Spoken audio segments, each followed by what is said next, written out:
Hey, everybody. Wow, this is Dominic D'Angelo. I am of several networks, outlets, whatever you want to call them, but I'm here today on the premier streaming network with none other than Mr. Rob Van Dam for One of a Kind with RVD. Rob, episode 8. Does it feel like we've done 8 episodes? Plus an extra one, too, in the can. Right. That was not even going to be relevant if we ever do have to use it, if I'm too busy or something. But I guess so. And it feels like we've been going for a little while. It feels like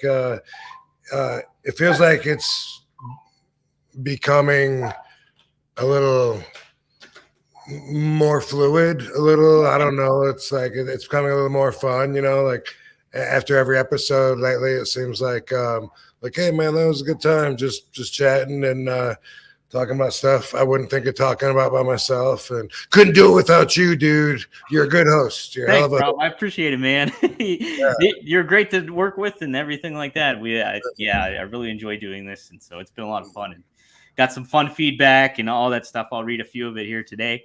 But hey, we kind of did almost basically another episode here just yesterday, and how cool was that? We talked about Dan Masters, had Ben Masters on there, and then Mr. Scotty Riggs as well. That was a lot of fun, man.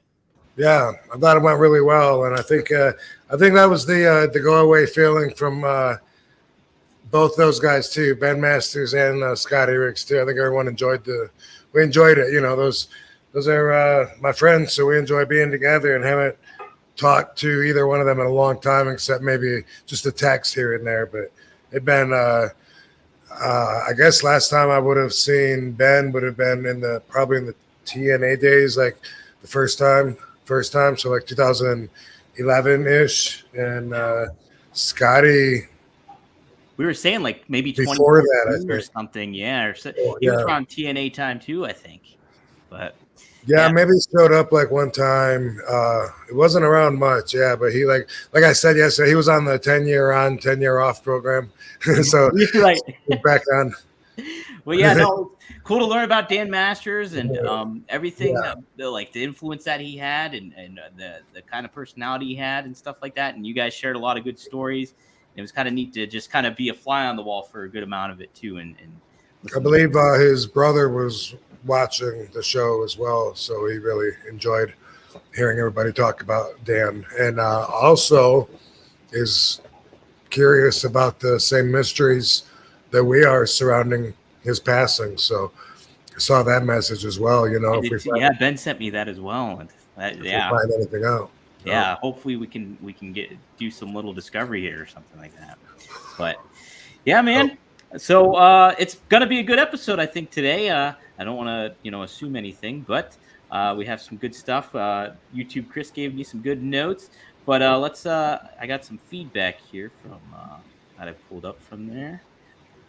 Feedback starting off here. We got Home DZ Fashion Easy 5662 on YouTube 2 days ago says RBD does some pretty good impressions from time to time. His HBK impression is classic. Rob, do you have a favorite impression that you can do? No, you know what it is? I think it's just commitment. Like when I'm telling a story and I'm trying to get the point across, I'm just kind of like committed. That's the same thing with wrestling. Katie was just talking about this to somebody. It's talked about often, but if I'm like not in an actual match, but I'm talking over, someone wants to know how to do a move or whatever, I'm always hurting people, always. And it's because I'm committed to it. You know what I mean? So I'm going to tell them, you grab them by the ankle right here and just like bam, and like slam it into the ground. And, and I'm not like really thinking about that. I'm going to send this person to the hospital, but it happens a lot. And that's something that I'm guilty of, but it's commitment, so it's just paying attention and telling the stories. I don't know. A lot of mine sound similar. See, there's distinct differences I can tell because you thought your DDP and Heyman sounded too much alike. No, was it DDP and Heyman or was it DDP and somebody else? But either way, be around them though. I got to be around them though a bit. You know what I mean? Like it's hard. I used to do Johnny Ace all the time, babe. It was when I was around him all the time, and it was just in my head. Like now, it's almost like I got to remember. Like, You got to conjure it up a little bit. Yeah, you're right. I don't know. If I had to pick a favorite one, it's so far. I think it's Heyman, but Sheik's a close second. I think for me that you've done. Yeah. Gaylord Fokker 7992 2 days ago says RVD's crib looks like a chill lounge bar. Hey, Scotty said the same thing. He liked your kitchen there, man. And as I said, you're welcome to stay over if you're not a dude. That's right. If you're not a dude. Well, I think Gaylord Fokker is probably a dude. So. Probably so. Yeah. Yep. We talked about that on the live episode. I made Ben feel uninvited if he was ever in town. But you offered maybe a hotel or something like that. Hey, yeah, I've lived the hotel life. To me, it's awkward. Someone wants me to stay at their house when I can stay in a perfectly good hotel right down the street. It's just, it's subjective, which is the better option.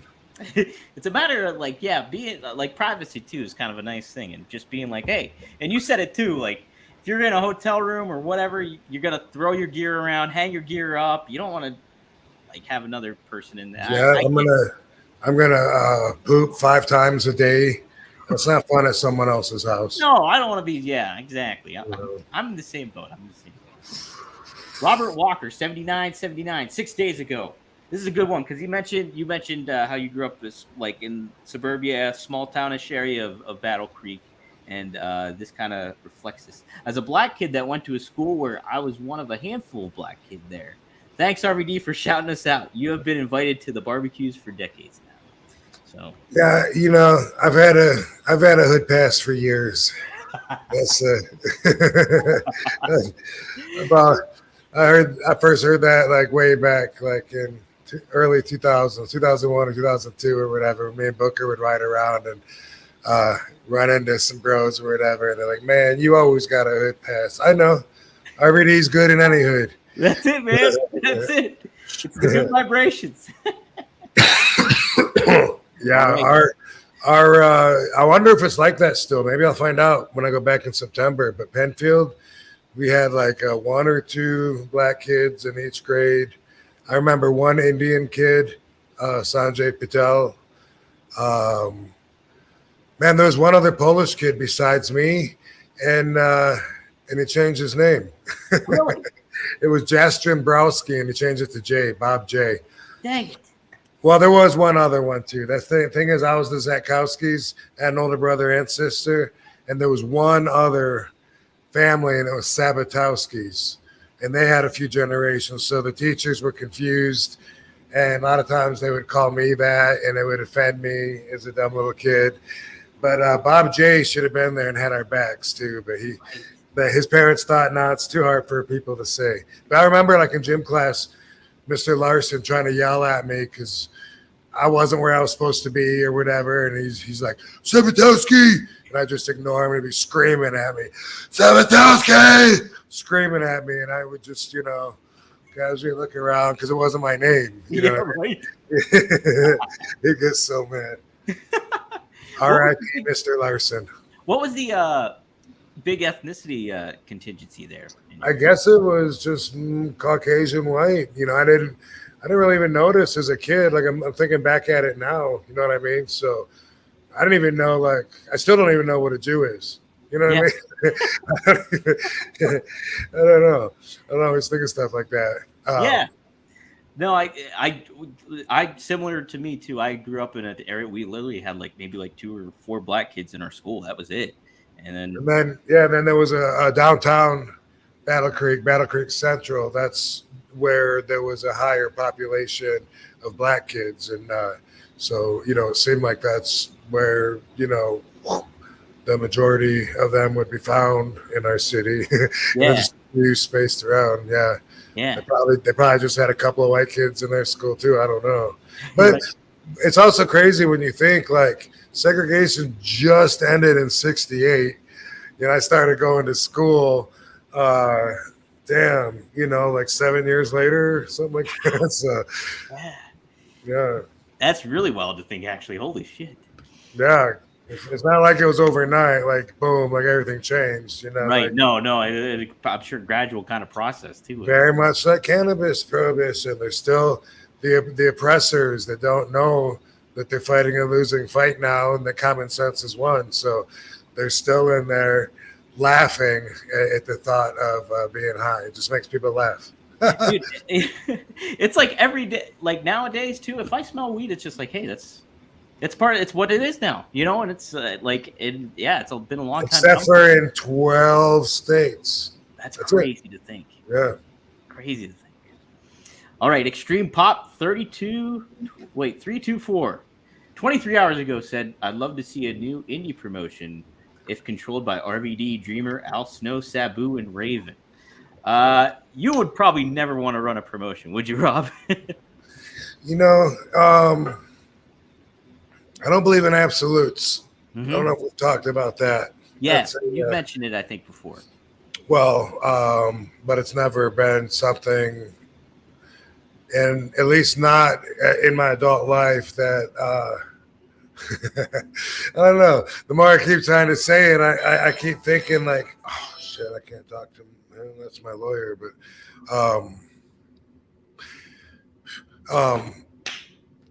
I just got sidetracked. So I'm thinking a couple different things. One, when I was a kid and I had the kickboxing ring in my yard, and Kit left it there for a long time, and then I didn't hear from him. I was going around trying to promote my shows, going to the same venues that he had done shows at, that I had been with him at, and trying to get them interested in doing another show. And if he left a bad taste in their mouth, I was like, no, there's a new sheriff in town, and that was at like 18. And then I did run shows with Greg Price in 93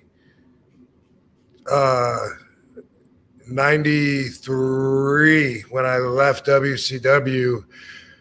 I started, I was 50-50 partner with Greg Price, and we ran these shows. And Greg had all the experience in the world, but we split up our duties. But it was our shows under the name of All Star Wrestling. Might have been a couple other names too, but all over Georgia, the Carolinas, and I did that for quite a while. So I can't say that it's never, been something that I've been interested in as an opportunist. But it's not something that I foresee, and it's definitely not a passion that's on my front burner. If you had to say at a certain aspect of it that you would excel at, what would you think you would most excel at in that kind of realm? So in the wrestling industry, outside of talent, right? That's mm-hmm.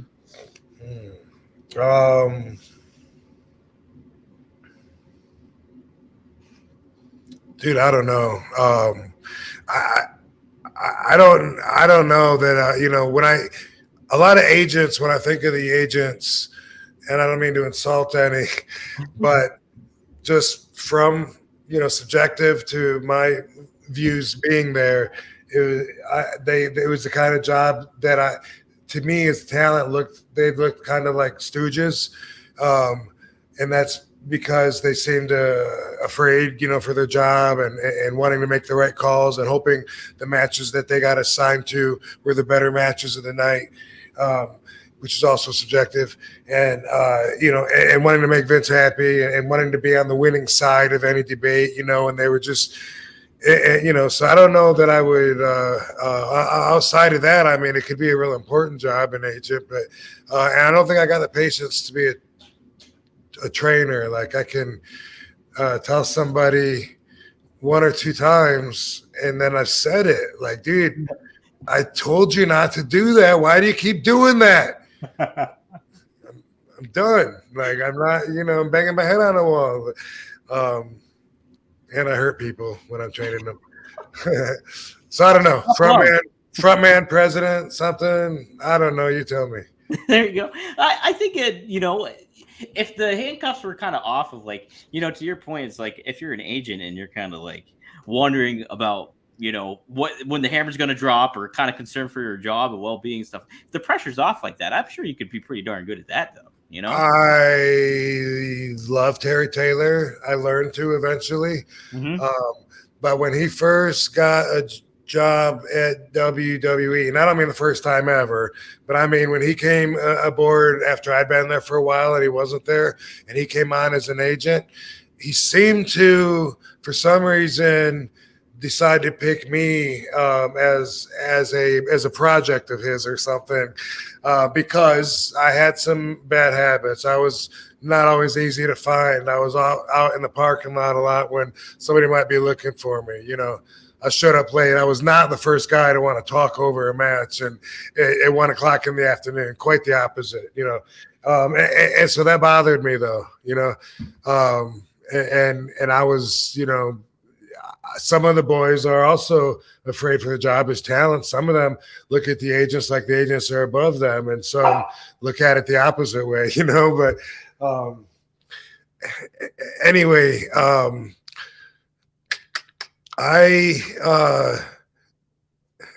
there was, it seems like it was a WrestleMania, but it probably wasn't. It was some kind of 6-man. I don't know. There was something, and then earlier in the day, Terry Taylor was going over this idea that he had, you know, and it was like the Dudleys, me and somebody were wrestling the Dudleys and Lance Storm. And he was like, Terry was like, is there, you know, way, like if you were like thrown in, like shit canned in from the floor, you know, is there a way like you could like naturally, like, you know, like roll onto Lance, as I remember it being anyway. I could be wrong about that, but you know, for, you know, as a pinfall, you know, for the cover. And I was like, yeah, I'll just dive in and roll into the pin, you know, and you want to see it, you know, and I think I actually like did it, you know, and he was like, oh, okay, yeah. Whatever, right? We had that talk. So a little while later, they're wanting to get down by the ring and go over shit again, which I, you know, wasn't a fan of. That just wasn't my style. And I was out smoking or whatever. And then when I as I came in, everybody was coming up to me and saying, "Hey, Terry Taylor's looking for you, man." And I was like, "Oh, okay," you know. And I'd walk down, someone else, "Hey, have you seen Terry Taylor? He was looking for you." And I was like, that motherfucker, you know. And it seemed like I heard it like at least 4 times, maybe 5 times. And, hey, Terry Taylor's looking for you. Yeah, I've seen it. Like, okay, got it. And I went out there, and Terry's like, hey, he goes, hey, you know, I can't have you, like, you know, I'm not able to find you, you know, when I need you. And I said, what do you need me for, dude? And I'm right here. I'm not going anywhere. We all got, because it was international or something. I was like, we all got shuttled to the building. It's not like I drove off. What do you need me for? And he went over, and it was as if he thought that he was like, I don't know, like making animated moves for a video game. Like he was being like so dramatic. Yeah. It was obvious to me that he felt like he was being watched, you know. And he came over and he was like, can you come over, like, and if someone's throwing you in, can you like roll in and end up covering? And he's like doing all this, you know, with me, and I'm just looking at him like he's got a screw loose, you know, just looking at him. And he's like, you know, boom, you know, so not like this, but boom, and you end up like on top, and now boom. And I looked at him and I'm like, yeah, of course I can, we already talked about this. And he goes, oh, we did? And I said, yeah. And we already talked about it. I said, I could do it. And he goes, oh. He goes, well, then why am I telling you again? I go, I think you're trying to validate your job, if I'm not mistaken. and then like the next day, the next TV day, I told everybody that I passed, everybody, hey, if you see Terry Taylor, tell him I'm looking for him. Everybody. That's great. So he's kind of like putting on a show, like you know, kind of like being like, oh, as if he's being watched, and he wants people to know that he's out there trying and doing work. You know what I mean? Like a little extra work in that work. Oh, yep, all about politicizing or whatever. All right. Well, hey, so did you? Obviously we talk about wrestling, but did you happen to watch any wrestling before we last week? Anything pass you by? Man, I turned it on for a minute and then got distracted. I can't remember what match it was that I watched. WWE. I'm not even sure. Yeah. I did want to ask. It was funny because Ben Masters, I think, brought it up yesterday. Was how when you were down there, you wrestled barefoot. How Wrestled who? You wrestled barefoot? Oh yeah. Yeah. Talk about that a little bit. What was that kind of like transition out of that, and what inspired you to do it at first? Was it just your martial arts background, and then what? That was it. You know, like my first few matches wrestling for the Sheik, I had blue trunks that he gave me, two shades, a dark and a lighter blue, and they were so tight.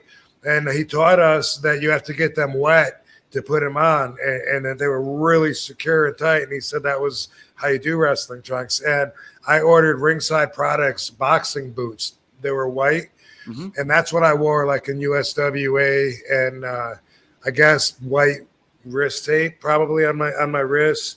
And that's how I started out, when I just needed something to get in the ring and get some experience. When I started trying to develop a character, I already had the name Rob Van Dam. I guess it went along with that. When Ron Slinker in November or December of '91, November, I guess, when we opened up the Sportatorium, he had me, he called me Rob Van Dam instead of Rob Zakowski or Robbie Z or anything else that I'd wrestled as. So you know, I felt like it was up to me to come up with a gimmick, and I got that. I'm trying to think of who made it. It's the singlet, but I can't remember exactly what magazine I got it from. But I had it first. I just had a black, two strapped singlet. Sounds like it would be one, but it's not a doublet. It's called a singlet. Not a doublet.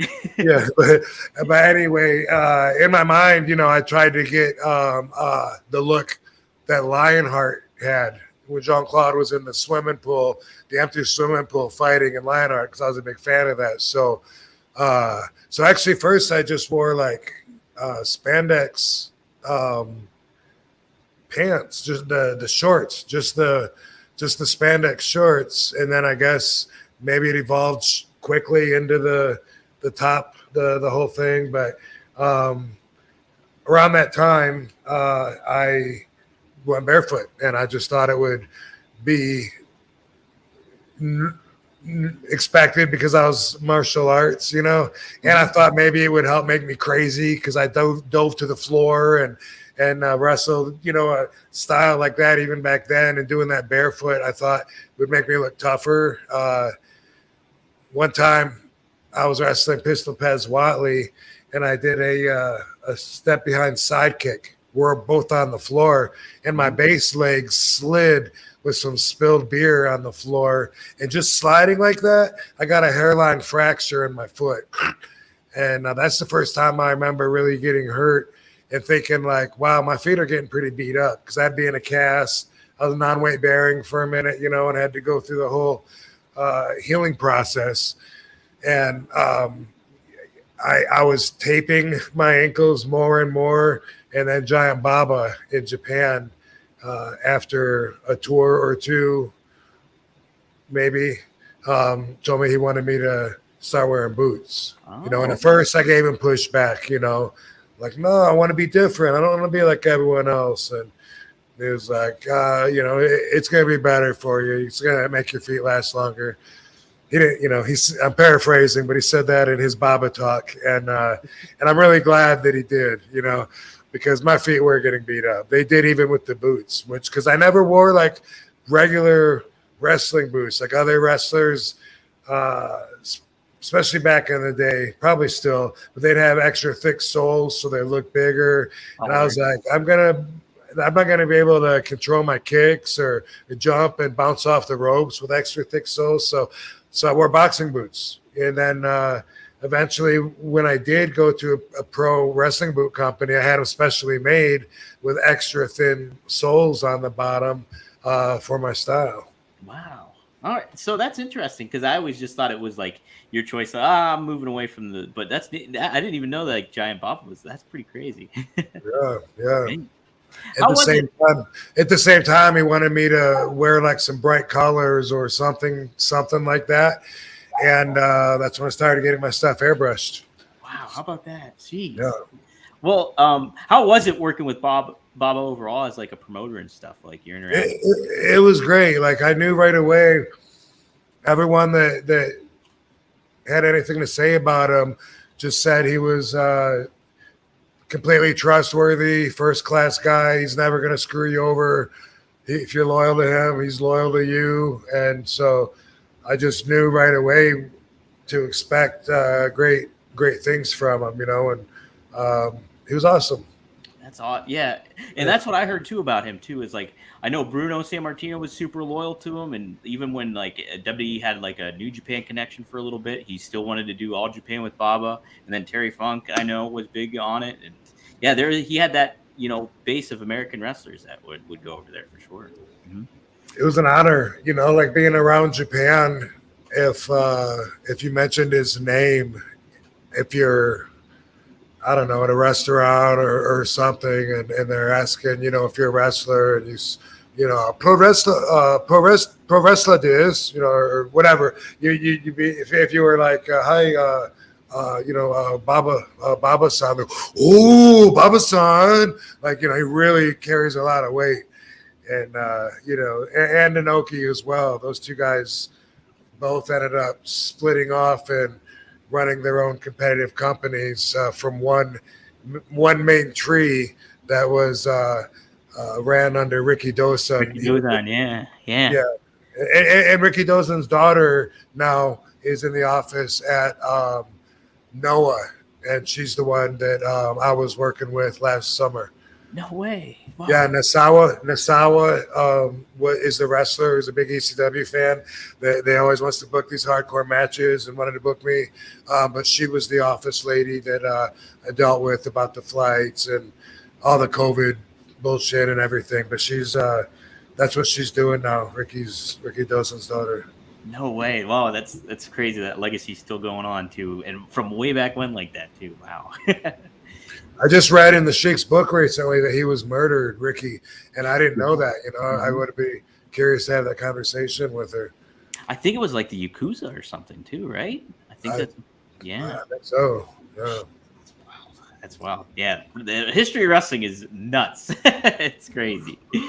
All right, another thing I kind of wanted to. This was an interesting one that popped up here earlier. Was yesterday, I believe it was, that Jerry McDevitt, the famous attorney for WWE, he based out of Pittsburgh too, retired. Did you have any interactions with Jerry McDevitt at all? I don't believe so. Not that I remember. Okay. All right. Yeah. Because I mean, like, anytime WWE had a case going against them, it was like, oh, they got Jerry McDevitt. It's going to be fine. So, yeah, I was curious if you had any interactions with him. But no, I don't think so. I saw him on whatever the special was. Whether, I don't know if it was Dark. Yeah, I guess it was. Dark Side. Yeah. Side. I think it was the big steroid scandal case. And it made him look very powerful. Oh, yeah. So definitely a change of era here if he's done. So something we didn't mention too, you going to Israel on September 14th, right? Payas Arena in Jerusalem. All Stars Israel will be the first professional wrestling show in Israel since 1994. It takes place on September 14th. Among the matches, a three-way bout between RVD, Frankie Kazarian, and Psycho Clown has been advertised for the show. You've worked with Frankie before, right? And yeah. Yep. And what's interesting is I've known Frankie forever. I met him way back in California days for this group called UPW, which was ran by Rick Bassman. Okay. A lot of the guys, John Cena was there. John Heidenreich, I think, was there. Victoria, Lisa, Mikey Henderson, there's a few of the guys that I've just known ever since then, which must have been, I guess, probably Wasn't '98. Samoa Joe out of there too for a little bit or something? I'm trying to I think if think he was. I think he wrestled. I think so. I don't know if he started there or went through there, but yeah. Now that you mention it, yeah. I totally remember a specific show, talking to him and hanging out with him. Now that, yeah. so anyway, that guy Rick Bassman is the same guy that's that's booking us for this. Oh, So that's so that's pretty interesting because that's I've known Frankie through him. wow. That's definitely Yeah. full circle too, right there. Holy smokes. Yeah. Jeez. You pretty excited for that experience and stuff? Because I think, have you ever wrestled over there in Israel? I have not, and no, I'm not excited. Oh, okay. The travel and stuff is ooh. That's mostly what it is. I mean, for me, and you said what, the 14th? 14th, yep. So on the 16th, I'm in Hamburg, Pennsylvania, at a convention, Oh shit. signing autographs. So I'm thinking of how tight that is. But they're a day ahead of us in Israel. I'll get excited about it. Right now, still working on making me comfortable with some stuff like that. So, once I get there, but then, and then right after, and I think there's somewhere right before that too. I think I'm somewhere September 5th. Is it Orlando maybe, or Detroit? I think it's Detroit. And anyway, and then September 30th is the big return show to Battle Creek. So it's going to be a really busy month. It's gonna be a huge busy month. That's some of it. Just a touch of it is all. Yeah. Jeez. It's good to be RVD though, but it is. Yeah, I mean, here's my happy face, There you go. my excited face. I like it.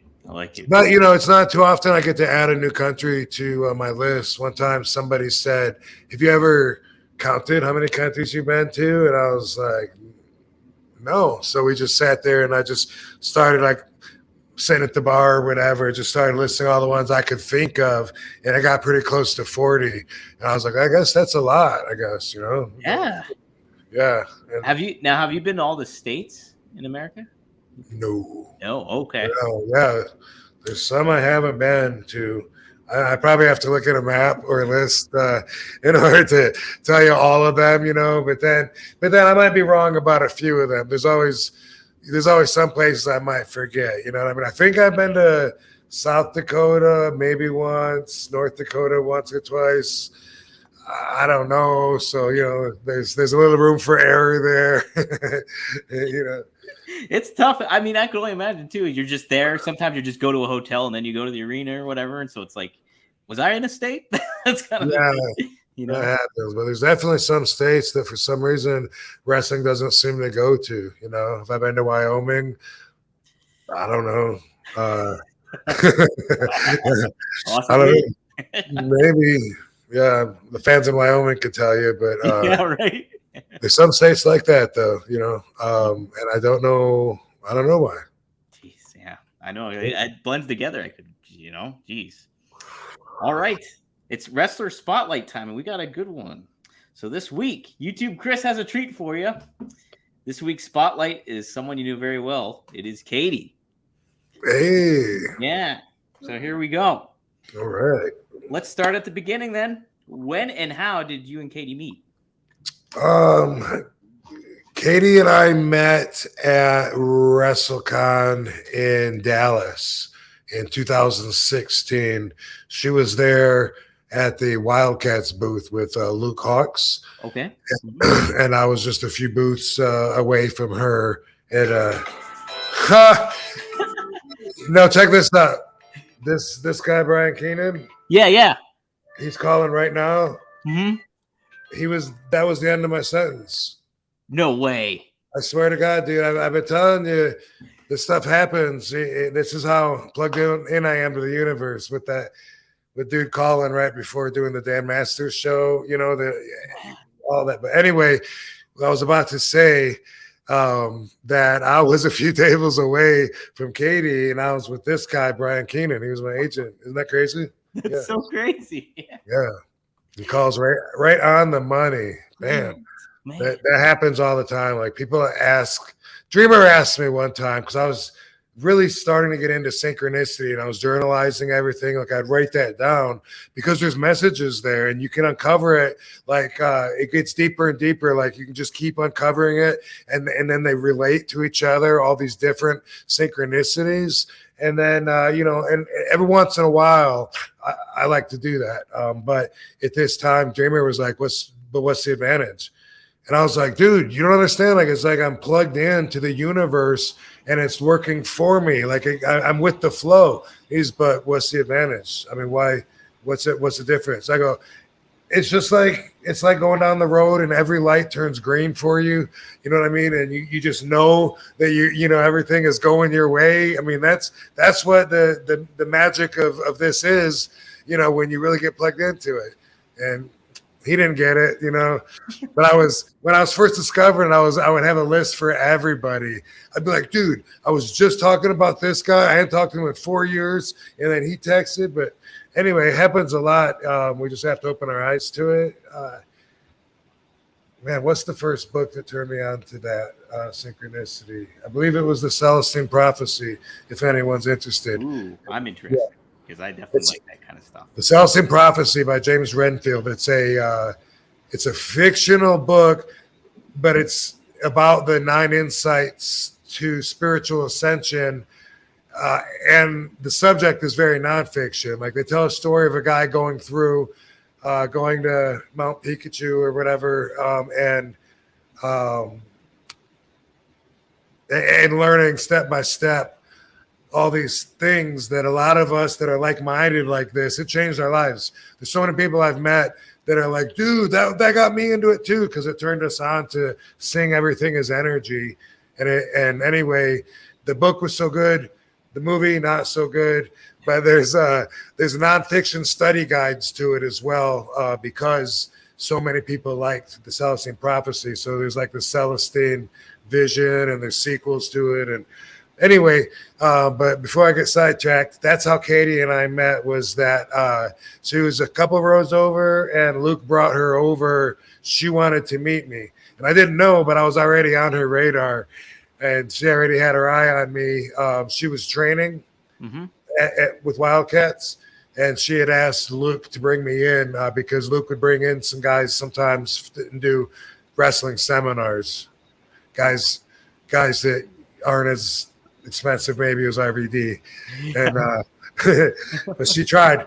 And I didn't know about that. And so Luke was like, "Hey, Rob, this is Katie," and that boom, I looked at her and I was just like, we don't shake hands, Katie, we hug. And I was like hugging her, and I was like, hey, this chick's really letting me do this. Like I thought she'd, like I thought I was like jokingly trying to pass the creepy mark, Right, yeah. She loves it too, though. And I was like, wow, you have amazing energy. Yeah. Man, how about that? So, do you guys remember what you talked about to that day or anything like that? Or was it just a small interaction starting off? It was pretty small. And, she went back to her table. And then I believe the next day, same thing. I think she came over and said hi. Just probably pretty quick. And then she slipped me her phone number as well. And then she was kind of upset that I didn't call her. But I didn't even know that I had it. Like she slid it in my bag or something. Yeah. But WrestleMania 2016 was very special in a not so good way for me and stuff. It was a crazy, crazy weekend for me. Not the WrestleMania itself, but it was like, that it's definitely a good chapter in my book when I talk about hitting my rock bottom. And at the same time, dude, it included, let me give you a hint, it included a 13-hour blackout. Oh my God. And waking up and having to hear about all the shit that I did, I hated myself. But at the same time, it was like afterwards, I flew home to LA where I lived at the time. And, I was just, I had the biggest spiritual hangover. It was horrible. I just, oh my God. Um, and I got a text from her, and she had a picture of her by the ocean, and she was like right at the bottom of my hill. Oh, So she was synchronicity as well. yeah. She didn't know where I lived, and she's from New Orleans. I lived in Palos Verdes at the time, and it's this big hill in the South Bay. And she happened to, after WrestleMania weekend, she went to LA and she was visiting her friend that lived at Redondo Beach, which is right at the bottom of the hill. She sent me a picture, and I'm like, dude, what the hell? Like, you're like 5 miles from me, tops. And, I was like, you want to go, get some lunch or something? That's what happened. So the universe put that one together, too. It was amazing that she was right there. Like, I was like, dude, my house was almost in that photo. That's nuts. Yeah. Well, what do you remember from the first date? I was there. I was experiencing that spiritual hangover, and it was lunchtime, like I picked her up in the afternoon, and we just went to some place in Redondo Beach. And we walked out on the beach. Pretty soon we were holding hands, like we knew each other like a long time and stuff walking on the beach, and just got along like really well. But I remember from what I remember, because my energy was so low, I was trying to tell her why she should run, and I was just, oh my God, like I'm going through so much because it's the divorce and all this point that I was at where I did not feel very valuable.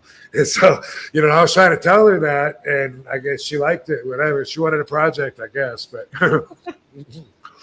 but I was just telling her, and the one thing was I told her she remembers this. Don't exactly, but I told her, I said, oh my God, I said, I just found out what I did this weekend. And she thought that I said, I just found out I have kids this weekend. And so she thought for the rest of the day till later on that that's what I had said. Yeah. But we went out to the beach after that. And then I was like, hey, I got to go do this podcast. It was with the Shamrock girl.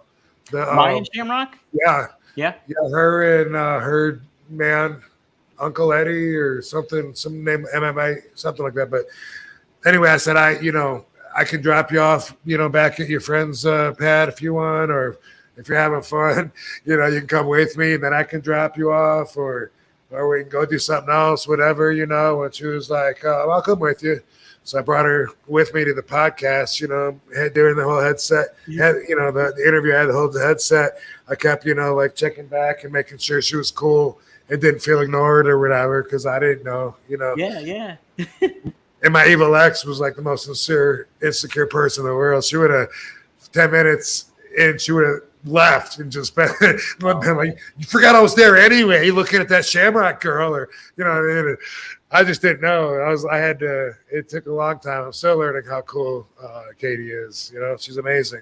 But after the podcast thing, then it was like, you want me to take you home, or we go get something to eat or whatever. And she's like, no, I'm having fun. So it ended up being like a really, really long first day that started early. And we ended up on Hollywood Boulevard, having some drinks and stuff. And she looked amazing the whole time. Heck yeah. Well, so after that all happened, what happened like the days following after the first date and stuff? You guys just keep in contact? And was she living in LA at the time, or was she living in New Orleans? Okay, she was living in New Orleans, so she was just visiting with the friend. Yeah, her friend Megan lived. They're great friends, best friends. Megan's awesome. I posted something. Oh, it was one of my videos on when I came home from one of my trips, and had to stop from Japan. Actually, synchronicity. We had to stop in LA, and Megan picked us up. Katie was with me because we had a few hours to kill, and we made a video. We're sitting up in a tree in a park, just smoking and stuff, and It was a fun video. Some people were, wanting to know more information about Megan because she's a little cutie too. But she lived in Redondo, and Katie was staying there for a little while. Like I don't know, a few days, 4 or 5 days. I don't know exactly, but I think we ended up going out a few times before she left town, and then not long after, we were seeing each other like every 2 weeks, whether she was coming this way or I was going that way. Oh, okay. So that's kind of cool. You kept the communication like that too, like making trips or whatever. Nice. When did you kind of realize there was something special there between you guys? Was it on the first date, or when you guys kind of first met? When did you? I knew she was always special, Mhm. but it did take her telling me, that we were seeing each other, and that it wasn't cool to to be dating these other girls anymore. So. But when she let it be known, like she did, I believed her that she was telling me how much she thought of me, and I was like, wow, people don't just say that stuff, you know what I mean? Like she was, so I thought that, yeah, this girl's in love with me, and I just believed her. She believed me. She knew I wasn't lying to her, and she knew that I was honest, and that I respected being honest and credibility, and I held on to it all the way down with the burning ship with the evil ex, and she respected that. So even though some people would feel like, yeah, but you could have done whatever in retrospect because your evil ex was anyway, I wouldn't have earned the respect in myself or in Katie. You know what I mean? So she recognized that in me right away and knew, she doesn't have to worry about me cheating on her or lying to her, because I would hate that about myself, and I don't want to live that way. Right. I'd rather bring you in and have you deal with the consequences of something I did if I fucked up than hide it and then just let it get toxic and stuff. And I was even like that with Evil X, and she resented it because she was the opposite, and she would rather me lie to her, I think, and stuff. But that was a complete different relationship, complete different chemistry. But with Katie, it wasn't, she was special, but at first it was a little rough. We had some turbulence to work through until we really, really understood each other. And then boom, like, holy crap. Like I can't imagine. We tell each other every day, all day, how grateful we are to have each other and how much we love each other. And, and it's just real. Like we have such a bond that it's like, I find it would be almost impossible for one of us to be holding something, like in other relationships. And I've been in shitty ones before where I was not a good boyfriend, and it's like, the bond just wasn't there at all. But actually, I've never had a bond like this with anybody ever anyway. So I hope it's for everybody. I don't know, something to go for. Yeah, right. No, I can tell just how little we've known each other for as short as a time. It's like you guys have a great vibe. It's like very good, So yeah, she's so fun and awesome, but also it's putting her priority, and that's something my advice my dad gave me, and that's why I was able to keep good values going through a crappy marriage, because my dad put it in me and made me want that, and he and I'd already experienced, being, like I said, being shitty before, but my dad said you should, I believed him, he's not everyone believes this, but this is our ideology. I repeat it, because it's exactly what I got from my dad. But as far as priorities go, when it comes to being married, I believed him. Like, if someone's going to be my partner in life and hold that very important position, I respect myself enough to think that person should be very respectable. You know what I mean? Like, that's the queen to you being the king. But he said, boom, if you can make that person your number one priority, always, no matter what, and never bring anything in between you, no secrets, no stories, nothing. And no matter what, if she needs you, you can go to her no matter what else is going on, and always have that. Then that's the right person. But it has to work both ways. Right. And I was like, wow, that's so strong. And I was like, my mom and dad, they were together over 50 years, and before my dad passed. But I was like, wow, yeah, that's something really strong, and that sounds respectable. Yeah. So you had a good foundation for that, for sure. Then, yeah. And with the bond with me and Katie, like, it's just like when you have one that's works both ways in such a way that you both really know it, that that you would both never do anything to hurt the other one. It's an amazingly strong feeling, and that security is able to throw a lot of other issues in the trash that people have in relationships. mm-hmm. A lot of negative, all the garbage. Yeah. Not even just garbage, but even just little. It's all garbage, really, but different levels of it. Yeah, There's some really toxic relationships, and we know some couples, and we're just like, oh my God, these people love drama. They love punishing themselves. They love having broken hearts, I guess. Holy crap, because that's what they're attracted to. But then there's other people where it's just, some of it seems a little unnecessary, and it's just like maybe some of it's timing with where people are in their lives or whatever, or, something like that. It's funny too, because like when you're in a good relationship and you see other people's relationships, it kind of elevates, like, oh my God, thank God I'm not dealing with that shit. Yeah. True. Well, talk about her wrestling career a little bit. What ways did you help mentor her, like in kind of like, whether it be in the ring or just having a mentality for the business or anything to that effect? Not a whole lot, other than I think she understands my perspective when it's repeated a lot, like when when it's repeated, she understands my perspective, so that like when I pick things apart, if I'm pointing at stuff on TV, complaining or whatever, she gets that I feel like that. You know what I mean? Like, especially stuff that's repeated, that's common. So she understands that a lot from having that, that advantage of being around me while we're doing that. But hands-on training, not a whole lot. I've been in the ring with her very few times because of like what I was saying, because I'm so stiff. And right away when I met her, and then like the first couple times I went to a wrestling school with her, it was in LA, Santino Brothers. And man, she's going up top rope and jumping off like doing like a springboard off the middle and land on the guy and doing a hurricane rana. And I'm like, holy crap, like I couldn't believe that she was doing like all these moves. I was like, wow, you're acrobatic, that's amazing.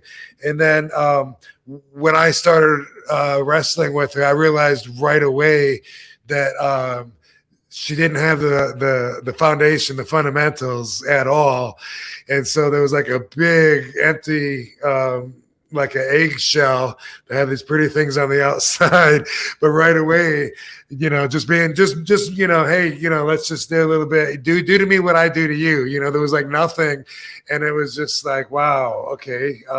And then ever since then, she says I make her nervous. So even when she's at shows and has her matches, a lot of times she'd rather me not be there because I don't know if she thinks she's going to disappoint me. Because I'm just like, maybe because everyone else will just say, hey, great job. And I'm just like, do you want to know some advice that maybe could help you get better?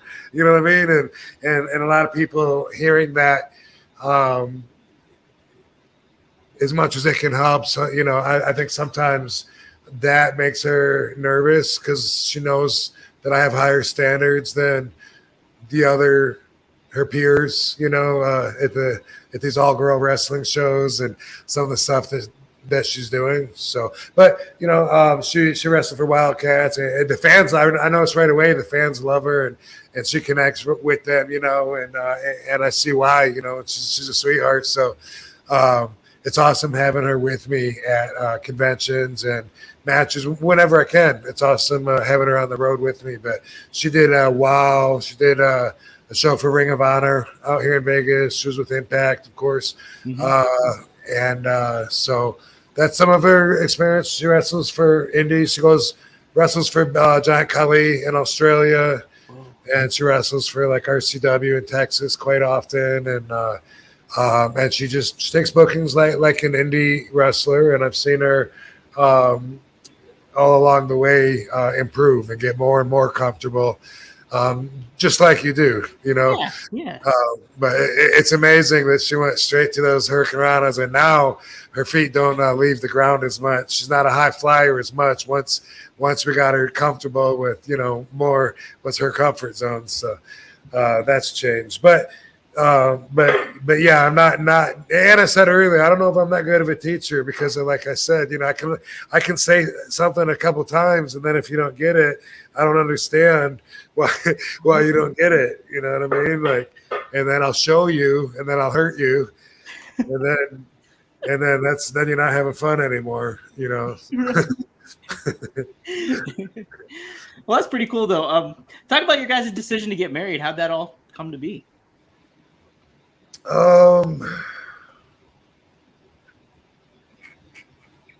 That's a good question. I'm trying to think of how that did come to be. We just she ended up moving from New Orleans into my house on the hill in LA for a while, and then we moved together from there to Las Vegas, and we'd been together so long.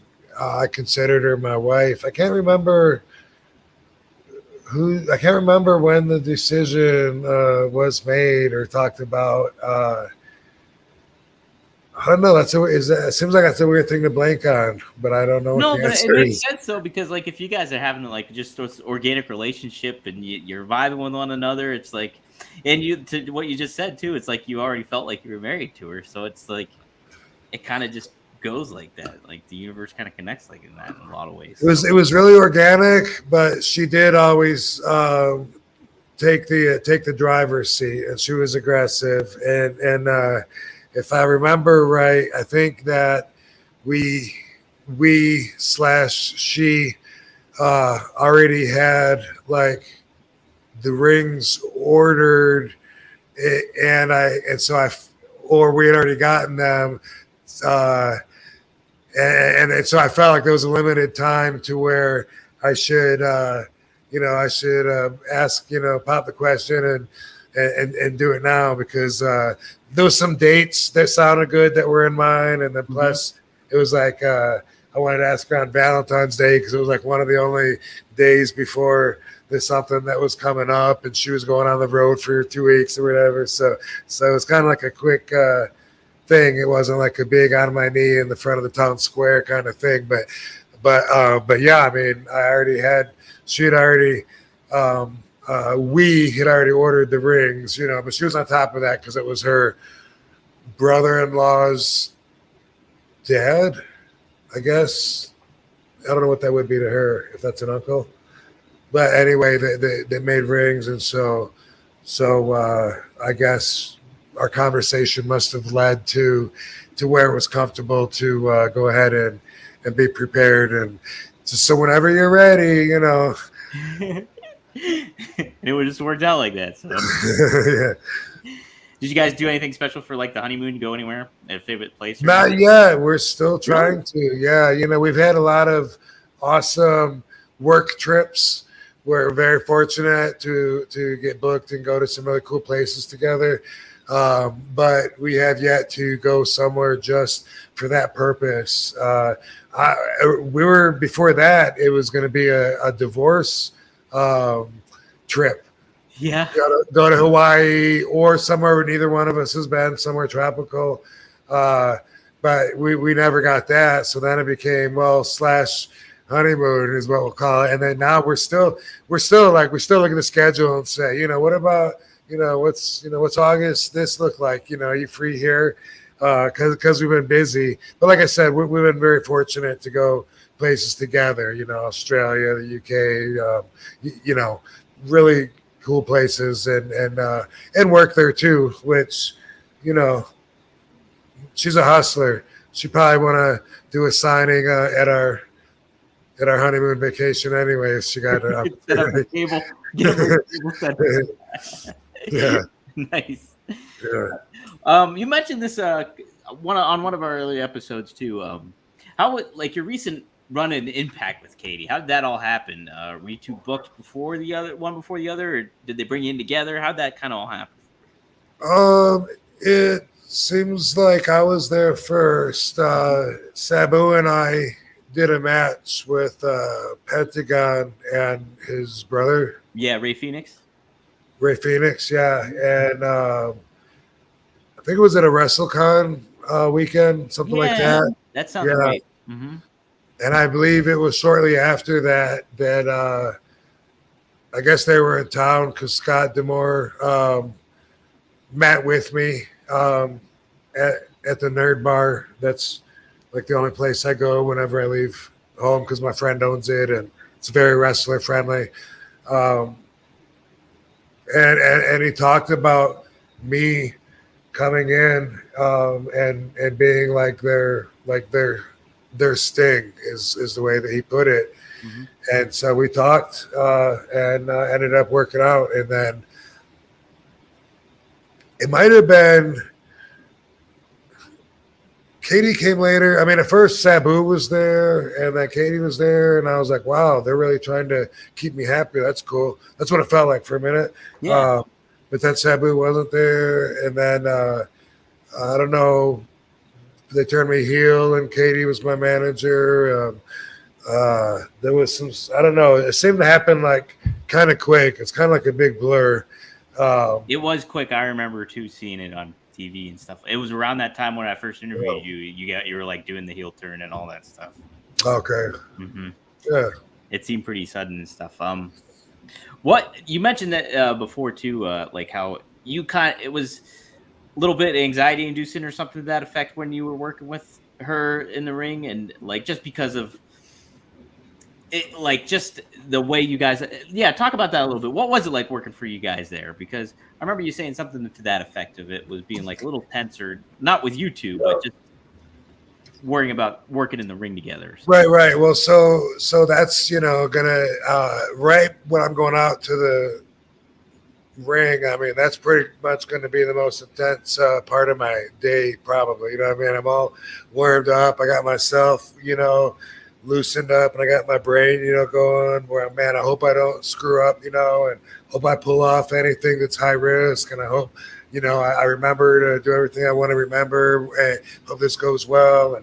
And I mean, there's intensity during the match too, but I mean, right then is where I, boom, pack all this stuff on because, an hour before I'm probably relaxing, stretching, trying to avoid other people that have been worked up all afternoon.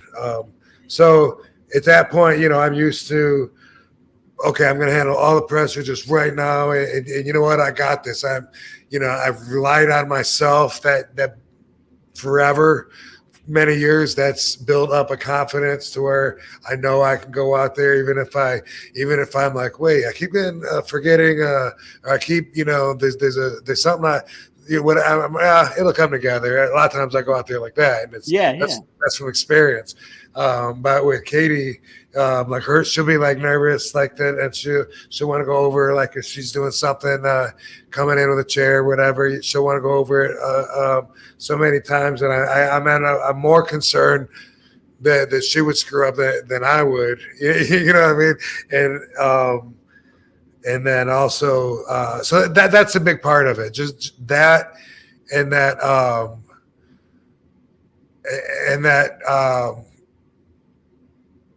when, or I guess I don't come around to being into that high pressured vibration until much later than she would like me to get there. because like earlier in the day or whatever, when they're talking about stuff, I'm just like, yeah, it'll work out. It'll be fine. And I think that makes it harder for her, and yeah. Because I'm like, oh, we'll talk about it later. And then right before we go out there, then I'm used to just, bam, everything's going to be cool. We got it. Let's do it. And then, but yeah, there's a whole other factor to add to that that's not used to just getting it all, bam, thrown on and going out there confidently and knowing everything's going to be good. And so, yeah, it just changes the energy up. It's fun. And like I said before, I wish it would have been cool to have more time to work together, and then we could have come across like a husband and a wife that knew each other in the ring a lot more than we actually know each other in the ring. What I mean? But it was fun though. I just it's something that was still developing. Yeah, and I felt that very much too. Like when you guys, because it was something different for you. To have somebody at your side coming out like that, not Bill Alfonso or anybody like that. So it was neat to see. But yeah, to your point, it was like there was sparks there, and it looked like it was gonna I would have liked to see more for it for sure. Yeah. Mm-hmm. So you guys have such a great relationship and everything like that. What's some advice you would give to people that are hoping to try to achieve the same thing with their relationships or trying to get into a relationship? If you had to give some advice in regards to what people are looking for, what would you do? Well, first off, think about what it is that you're looking for. And if it's something that's selfish because you want someone that'll bust their ass and be there for you and be loyal to you, but at the same time you want to fuck around on her and have a whole bunch of other girls and stuff, then basically you want a girl that wants to be with an asshole. So what kind of girl is that?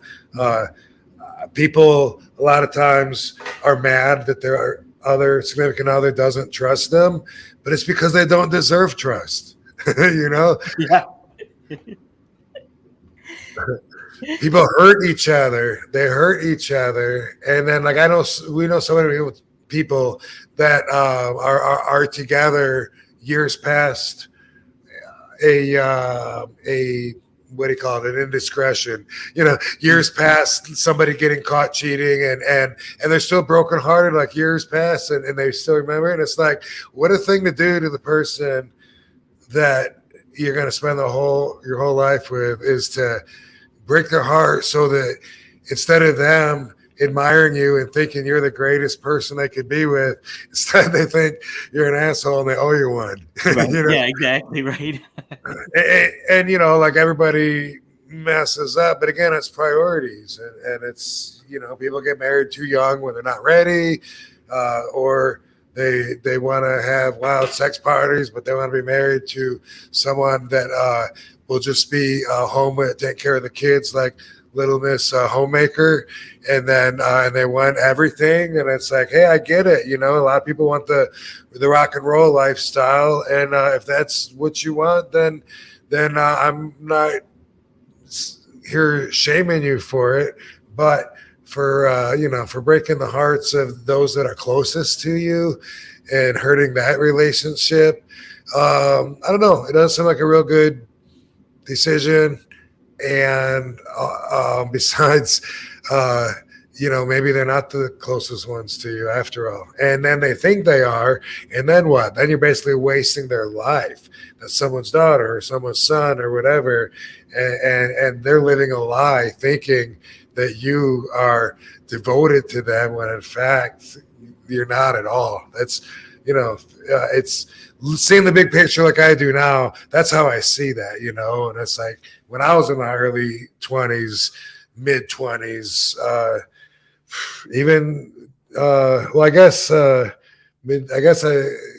how old was I? Anyway, yeah, early 20s, mid 20s, I was definitely looking back, I was definitely like a major a-hole.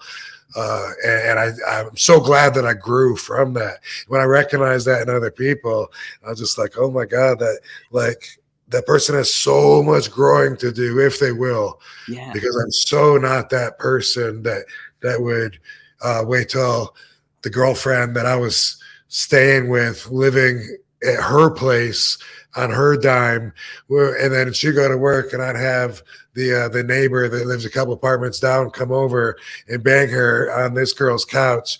You know what I mean? And it's like, and at the time it was like, yeah, I'm a stud, and now I'm like, what a jerk. I'm like, man, I hope I paid all that karma back.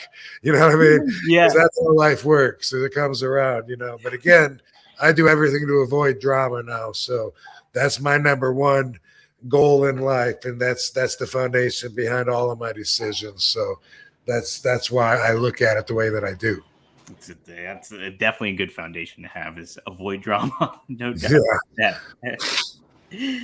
All right. Well, cool. That was really neat to kind of talk about. And yeah, I think Katie's great, and you guys have such a great relationship. So it's kind of cool to see that all. So thanks for sharing that. So, Absolutely. All right. It's Rob Ran Dam match. We're going to hit it. And today's match, it took place on June 27th, 1998, but it actually aired on July 4th of 1998. Do you know which one I might be talking about, Rob? It aired on July 4th, 1990, you said? 1998. 1998. Here's the singlet you wore.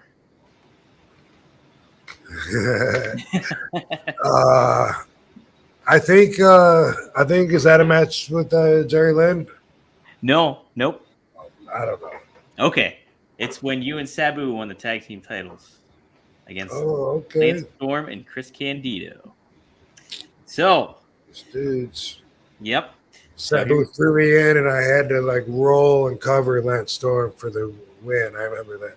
Now that was my Terry Taylor story. No. That was your Terry Taylor. Hey, if you see Taylor, Terry, tell him I'm looking for him. Yeah.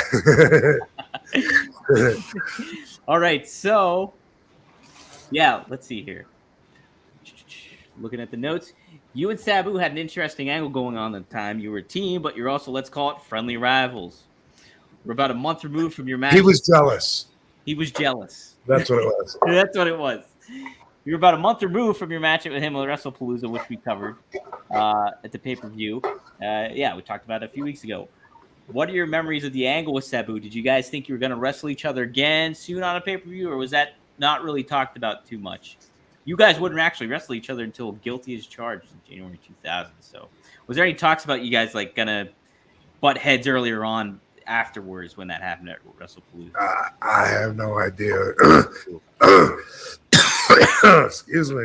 Well, leading up to this match, you four competed in a dream partner match at the ECW Arena during the Matter of Respect 1998 event. You teamed with Lance Storm to take on his partner, Chris Candido, and your partner, Sabu. The match ended in a no contest when Storm hit everyone with a chair and was about to hit you, but you stopped him and reminded him that you two were partners, and then you hit him with the Van Daminator, hard-weighing him badly. Hard-weighed Lance? You hard-weighed Lance. Uh-huh. Wow, okay. Yeah. Then you and Sabu left Chris Lang, and then you finally showed up. Sabu respect publicly by high-fiving him to a big pop. Do you have any memories of that at all in the match? No? Okay.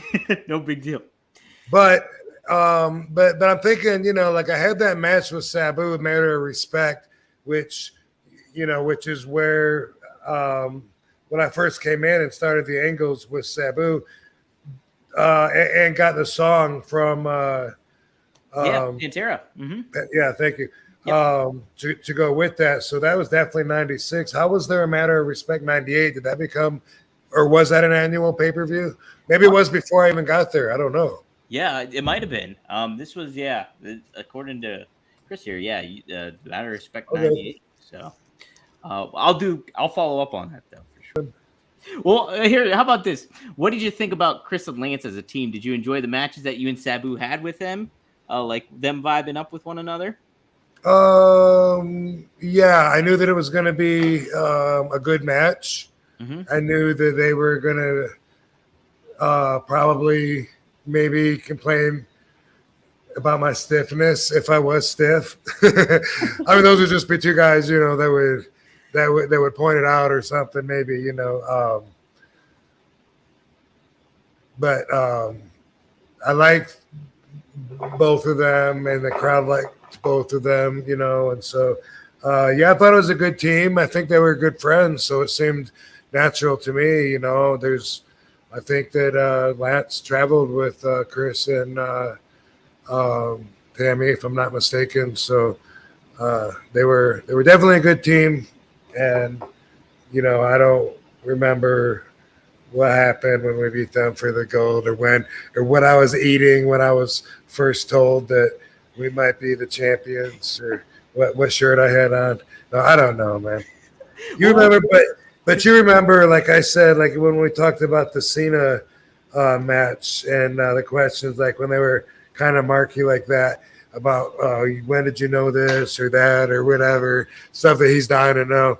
If you remember how I answered that, and got emotional.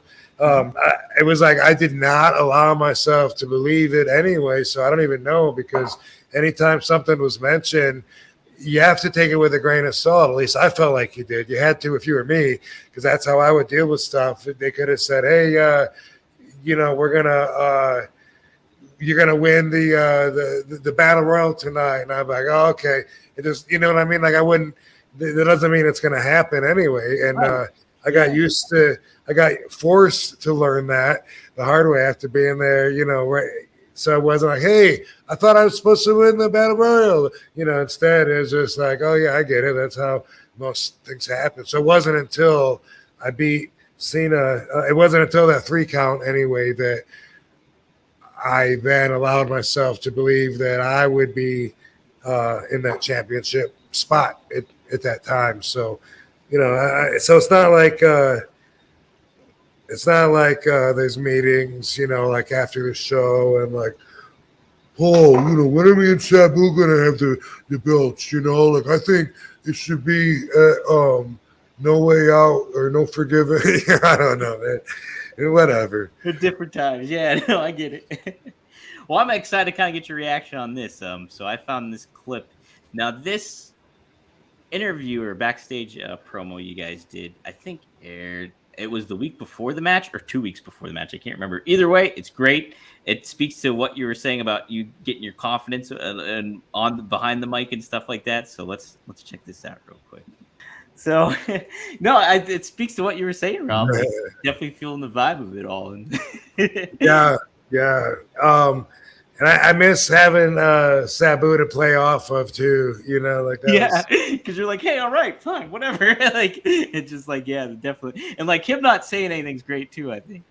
No, I don't think I had the RVD yet, because for a while I would just kind of keep it up there and not really do the one for each letter of my initials. Well, I think it was definitely cool stuff. And then I think the following week, then Chris and Lance responded to you guys, but I don't have that clip.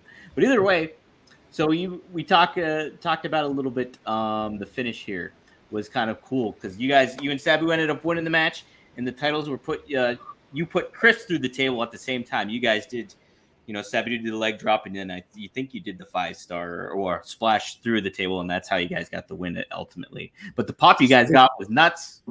It was one of the biggest pops in the history of the ECW arena. Whoa. Yeah. So did it feel pretty good to win the tag team titles? Like, was that like, hey, all right, that's something else, and kind of validate you and Sabu's like pairing together and everything like that?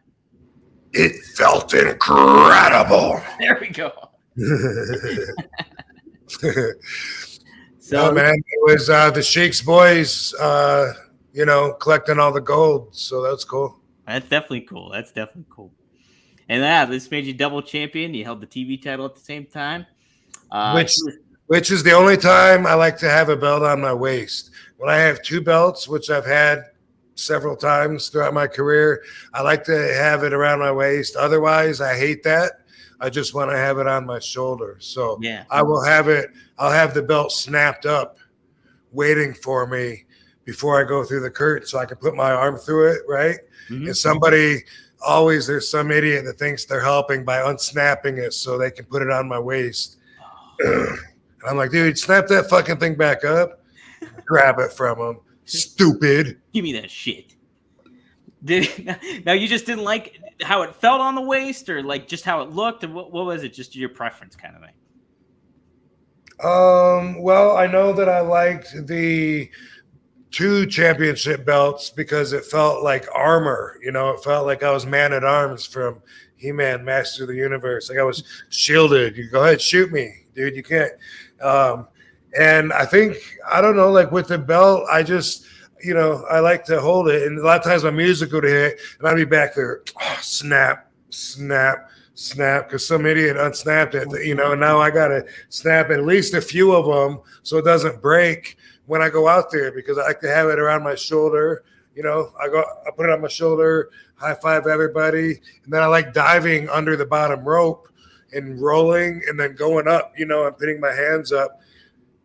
Same thing I do with or without the belt, but it's so easy to do with the belt right here, and then just like hold it up. And I like doing that over, you know, trying to slide under the bottom rope without the bottom rope unsnapping it and just going real slow, like a turtle. Let the other guys be a turtle. I'm the whole fucking show, damn it. That's right. The whole fucking show, daddy. Yeah, that's pretty good too. All right, Set Fonzie on a live. We'll do a live with Fonzie sometime. I think that would be great. We should definitely do that. Get another RVD roundtable happening. And Sabu, yeah. Oh, that'd be badass. Yep. Heck yeah. All right, Shane Douglas was the world champ at the time, but he was out with some injuries during this time. He was actually commentating this match with Joey Styles. You said you felt like you became a superstar when you won the TV title from Bam Bam Bigelow. When you won the tag titles here and became double champion, did you feel like now you were the man, the top guy in ECW, or is it like, all right, I still want to get the world title? I don't think I was even paying attention to what was going on with the world title. Yeah, I was on my own path, loving it, and, you know, hit that destination point, goal achieved, bam, and just, you know, as far as I was concerned, that's what my fans were watching, and that's what they were going to continue watching, was me on my path of Van Damage, and so, you know, it was a while until I thought about the idea of building up Mike Awesome and RVD when the company was growing, you know? Yeah. You're definitely on your own path. And like, kind of the neat thing about it too is like, yeah, you had this television title and then you established it in a lot of ways. So pretty darn neat. All right. So it's, we'll only do a couple of Ask RVDs here before we close it out with RVDology. Let me see here. We'll save this one. This one we talked. Somebody's asked about AJPW, but we'll hold off on that because I'm sure you can expand on that a little bit. But so something neat that was that I was on a New York Jets podcast, and the guy was a huge wrestling fan, and he actually knows about your old team tag team partner from NCW. Is it in Vegas? Yeah. Bill Bradley, is that his name, or Bobby? Bob Bradley, yeah. Talk about that a little bit. He was talking about that quite a bit to me, and I was like, oh, I got to mention that to Rob.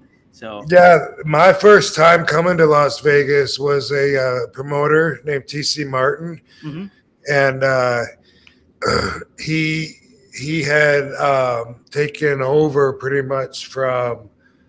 I'm trying to think. I'm blanking on the guy's name. Well, you wouldn't care except for it's a Unsolved Mysteries episode on Netflix. Like who killed the promoter before TC Martin? Not who, but did he? It was a crazy. Yeah, it was the big.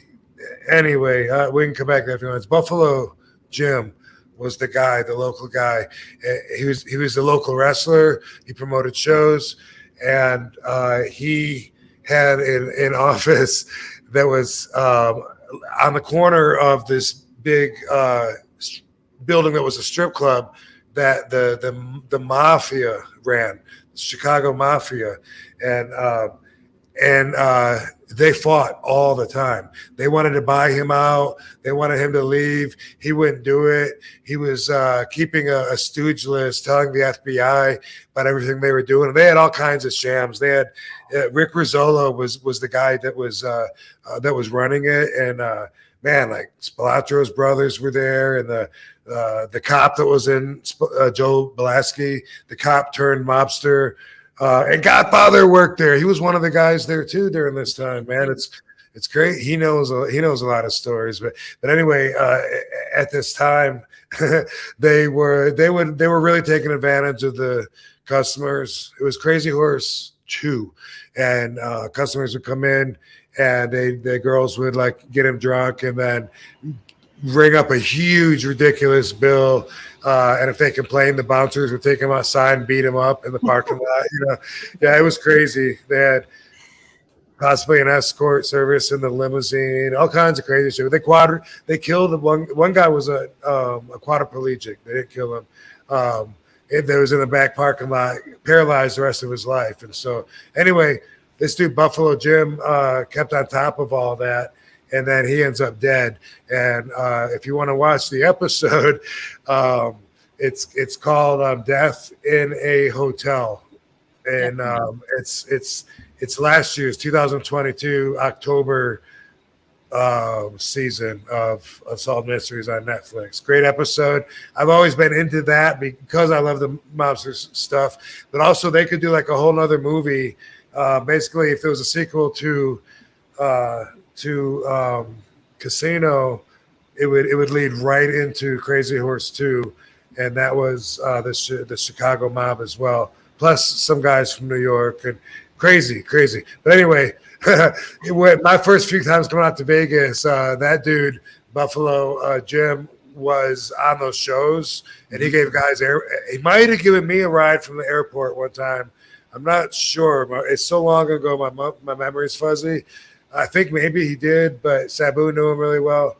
But anyway, TC Martin takes over, and he makes me a tag team with this guy, Bobby Bradley, because Bobby could do moonsaults and flying head scissors and stuff. And so we were the aerial assault. And so that was when I just started getting my outfits airbrushed and stuff, because I was wrestling for Baba. And so we had made a couple for him that matched my first couple, which are pretty I don't want to say lame, but really not that detailed. My first thought was I wanted a little silhouette of me doing a flying sidekick in the air, and a lightning bolt as my pathway. I'm in front of it, and that was what it was on a red outfit, on a blue outfit. Bobby had a blue outfit with it, and we did a lot of cool, fun tag team moves. He had been wrestling with the Mexican wrestlers. He was from California and Vegas, this area that I was still on the East Coast then, and so we did a lot of cool stuff. I would throw him over me, and he would get someone a Hurricane Rana. And he would do the Hurricane Rana off of my shoulders, off the top rope. I'd have the guy up on my shoulders, and he would Hurricane Rana the guy. But we stole that from, I think it was Eddie Guerrero and Art Barr at that Mexican When Worlds Collide pay-per-view. But did a lot of cool moves and had fun. We both liked diving to the floor, moonsaults, all kinds of stuff. So we were aerial assault, and sometimes they're commentating, they call us Robbie and Bobby. Bobby. Yeah.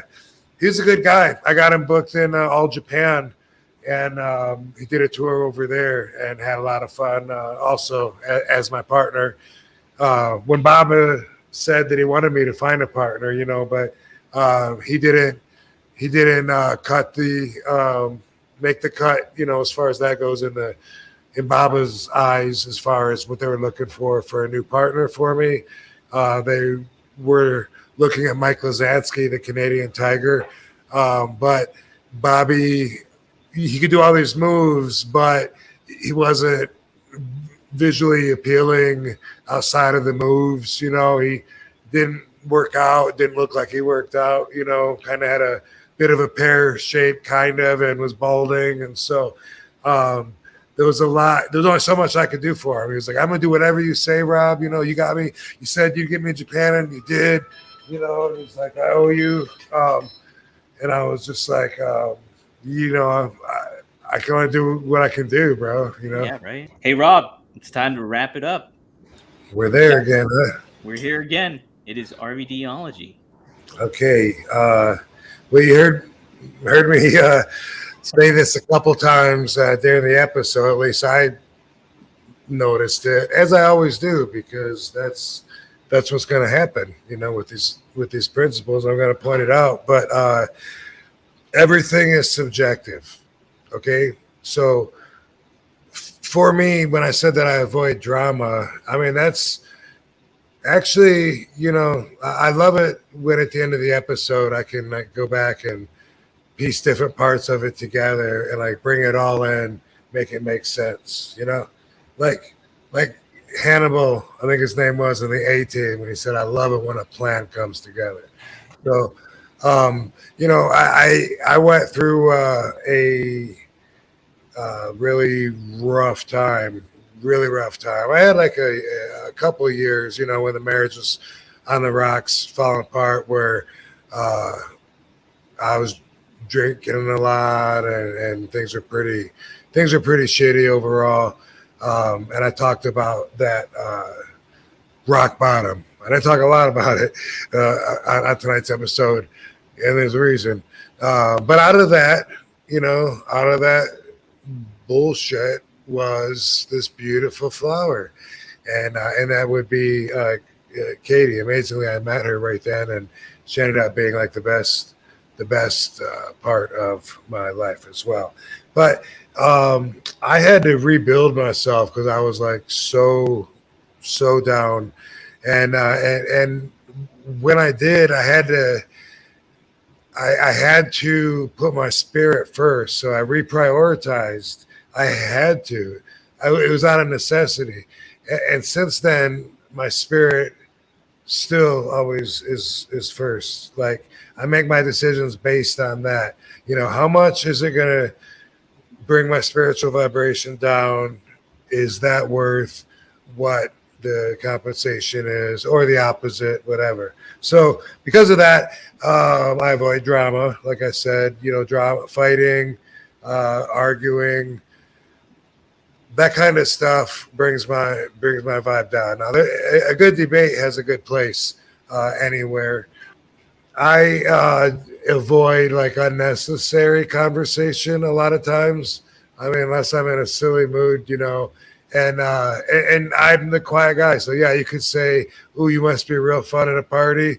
No, the person that's trying to be loud and obnoxious, to me, that's annoying. But it might be cool for you if that's what you're used to. If you and your family is loud, I probably will find that disruptive to my zen, as I often do find loud people. But that's just subjective. That's for me.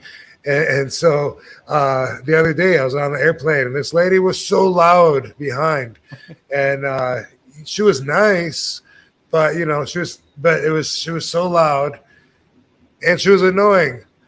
And she was rude, not just because her voice, because she was loud. She was like, "So how many times have you been to Vegas? Or how long are you staying? You know, 7 days. Oh my God. Wow, I'm jealous. I wish I should have done 7 days." Anyway, to further cement and confirm that she was rude, she had some little video that she was watching on full blast. Who does that on the airplane?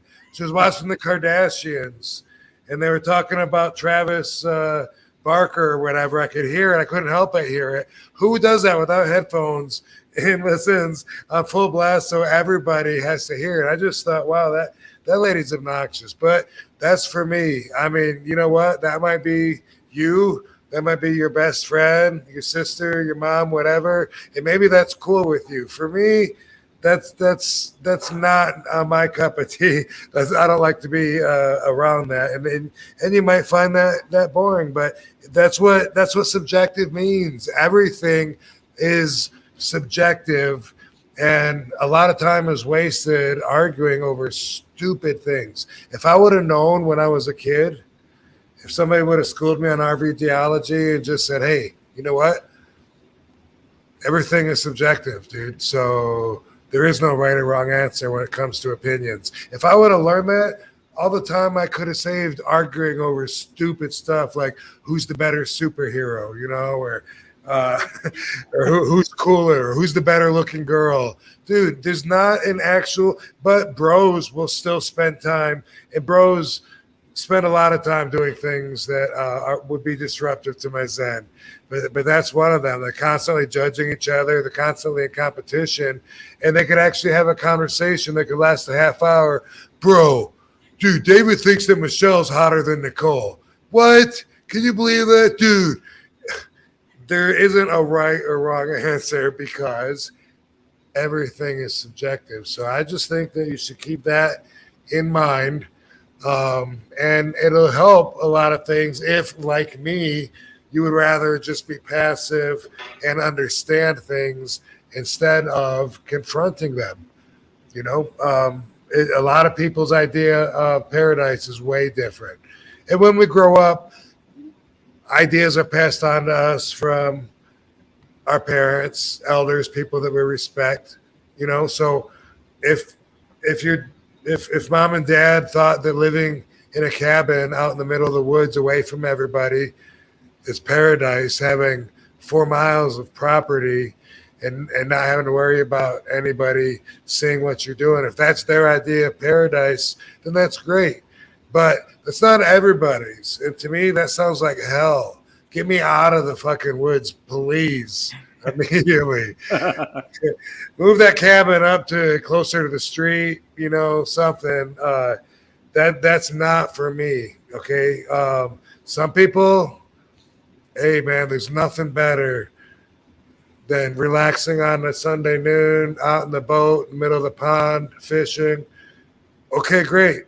But please understand that's subjective to you and your views and your principles. So don't be confused and shocked if somebody else doesn't find that to be their ideal way of passing the day, myself included. You know, I took offense to somebody on Twitter one day when I was having my conversations with my followers. Someone said, if you think sugar is bad for you, you're just stupid. And I responded because I was thinking, hey, I don't want this guy telling my followers that sugar is good for them. It's one of the worst drugs there is out there. And it's horrible, you know? And so I said, hey, you're just stupid, period. No, and I was like, what are you talking about? You're talking about glucose in your bloodstream? Anyway, I thought about it and I'm like, you know, that's subjective too. Like, what if your goal is you want to be sick? What if you want to die? Then sugar is great for you, right? Then it's great for your goals. So when you think about it, even when it comes like that, everyone wants to say you should do this, you shouldn't do that. Well, guess what? That is subjective based on you, based on your values, you know. You could say, hey, dancing is the funnest time ever. I'm going to have to disagree with you on that. I don't enjoy the concept. You're not going to see me on the dance floor. And you're not going to see me being the loud guy that has to have everyone's attention. Why? I'm fulfilled in that area. I'm an entertainer when I'm working. So when I'm not working, I'm fine with the loud guy, except he's obnoxious. But I'm fine with him getting all the attention. And everybody just go ahead and leave me alone. Just let me have my beer in the corner. That's me in the corner. I also, you know, usually we talk about last week and maybe you might have learned from it and how you could have applied that, you know, over the week. Last week we talked about how perception is reality, right? Mm-hmm, yep. So that same thing, all of this stuff is related because it's real. That's why it all works together in a very compatible way. If you're, you know, think about, you know how You know how people, when they have their first drink of beer, they get silly, they get drunk. Experienced drinkers could laugh at saying, huh, I remember when I had my first beer too, because the person's acting like they can't handle it, right? Right. People don't think about that with marijuana. Why? Because although over 50% of the country's adults admit to having smoked it, most of them don't smoke it often or regularly.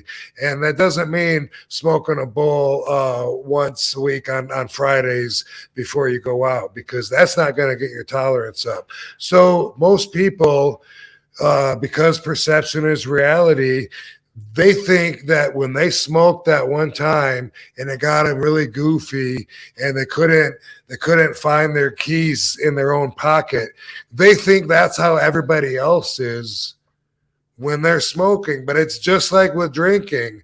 Like any experienced smoker would look at the way cannabis consumers are portrayed by the proud ignorant in the same way.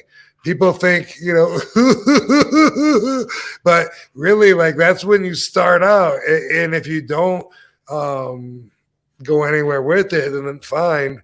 But if that's your only memory of it and you're thinking, I don't think somebody should smoke and get behind the steering wheel of a car, and it's based on that one time that you were stupid, well, guess what?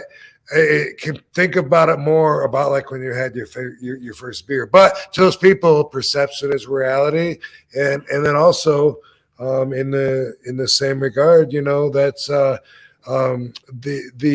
idea of how cannabis affects somebody is completely subjective to so many factors. How about this? If I told you, and this is a made-up number, but if I told you that there was 150,000 car crashes a year in the United States where marijuana was a factor, what if I told you, just open up your mind and think, what if marijuana was on the scene but really wasn't a factor in how the accident happened? Could that be possible? Yeah. That's how they get their statistics. What if it wasn't even just on the scene, like found in the car? What if it was in the person's body? Because marijuana will still show up in your body for 30 days after you smoke, depending on how much you smoked and how often you smoked. So they're going to get these statistics by saying he had marijuana in his system when it had nothing to do with what happened to cause that accident. If you can open up your mind enough just to think, wow, even statistics are subjective to factors, then hopefully I'm preventing you from being so much of a sucker that you hear everything and you just take it without questioning it. They just throw numbers out there, and it's like, is that a global number or is that a national number? They don't even bother saying that because people just automatically get the facts. Wow, there's 400,000 people a year that die. Like what? You don't even know. You don't even know what they're telling you, and they don't know either. And so statistics, what aren't subjective is facts. Okay, if you want to say, okay, which baseball player hit the most amount of balls in his career? Well, guess what? That's a fact somewhere. So if someone's arguing with that, then there should be resources for one of you to just clearly win that. If you want to say who's the better ball player, that's subjective. Everything is. Yeah, how about that? And you're right too. It's like I think about, like my brother, he would want to live out in the middle of nowhere, like away from everybody. I could not stand it. I would go nuts. I could not do it. And so it's just like, but that's his version of like where his ultimate place to live and everything like that. Not for me. No way. So. Exactly. Yeah. People think about all the people that argue about the bands, or the music, or who's the better rock and roll legend, or even who's the better wrestler. You know what I mean? Like there isn't a winner to those arguments. So unless you're just enjoying wasting time, which if you want to do that's fine. It's just not a productive thing to do, and a lot of times it's downright conflicting with being productive.